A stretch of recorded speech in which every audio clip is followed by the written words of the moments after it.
The current world we live in is being steered by a political philosophy, dictating the precepts of our existence on this spaceship Earth.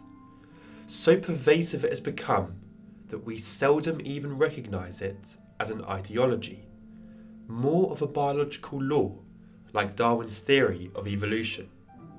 Neoliberalism, free market capitalism. The philosophy arose as a conscious attempt to reshape human life and shift the locus of power, ultimately reducing state influence in the economy. Friedrich Hayek stated that government planning crushed individualism and would lead inexorably to totalitarian control.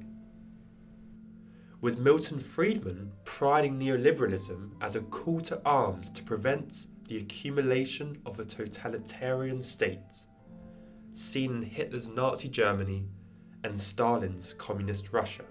The way I see it is that neoliberalism is simply shifting that power from the hands of government to the hands of the corporations who now govern this free market capitalism.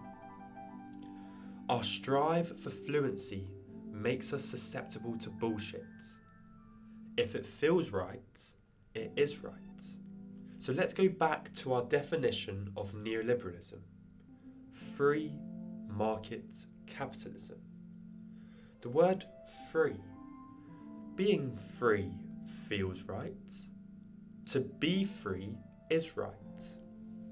But the freedom that neoliberalism offers, which sounds so beguiling when expressed in general terms, turns out to mean freedom for the pike, not for the minnows. Freedom from trade unions and collective bargaining means the freedom to suppress wages. Freedom from regulation means the freedom to poison rivers.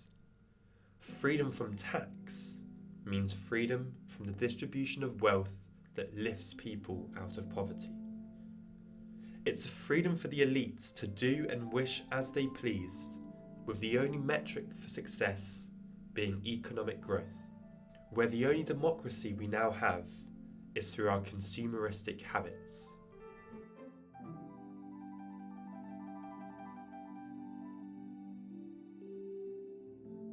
You cannot take away someone's story without giving them a new one.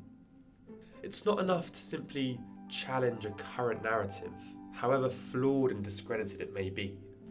Change happens only when you replace it with another. So tell me, what comes first, the chicken or the egg? I'd like to start off with the chicken. Never assume malice when ignorance is suffice. If a chicken was to do something wrong, let's say steal a bit of bread from your sandwich, they would show no remorse. They're unrepentant, for they simply don't have the brain for it. They don't know any better, and therefore we don't expect it. Like children, we're always learning and discovering, on a journey to know better. So rather than criticise and expect better, we should be providing each other with the tools, knowledge and power to know better. If only we could view everyone as chickens.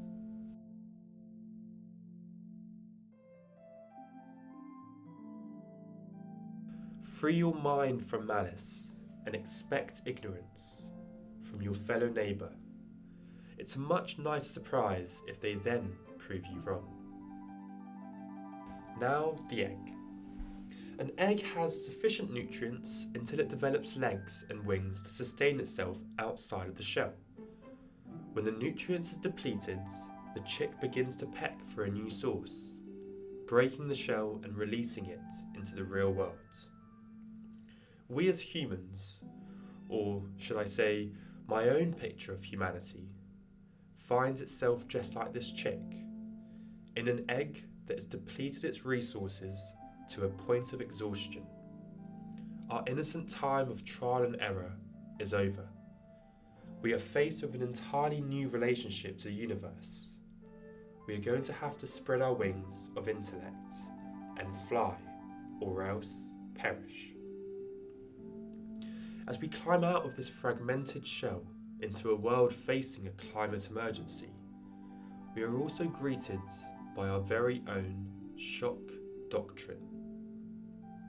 The COVID pandemic and its lockdowns, the war in Ukraine, the cost of living crisis, each of which has played its part in putting us all in a state of shock, each of which has been greatly advantageous to free market capitalism, with corporations and CEOs recording record profits, each of which triggers fear inside us, all of which are helped by the enforcement of a globalized media.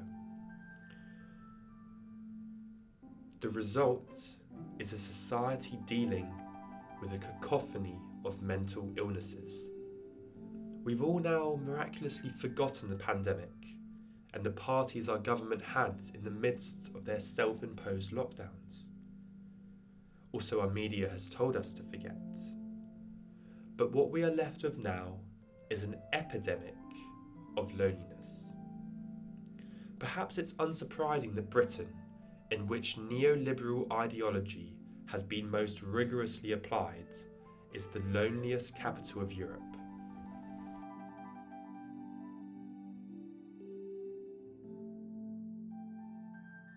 We are better than we are told we are, better than we are induced to be. By recognising our good nature and coming together to express it, we can overcome the multiple crises we face that cannot be solved alone. By reconnecting with each other, we can conquer loneliness, unhappiness, and the loss of our sense of meaning and purpose. Though we still need it, we can no longer rely only on the state. Nor can we rely on the workplace to supply either social connection or economic security. But we can find some of the help we seek in community. By reviving community built around the places in which we live, and by anchoring ourselves, our politics, and parts of our economy in the life of this community, we can recover the best aspects of our humanity. We can mobilise our remarkable nature for our own good and the good of our neighbours. We will no longer walk alone. We will no longer work alone. We will no longer feel alone.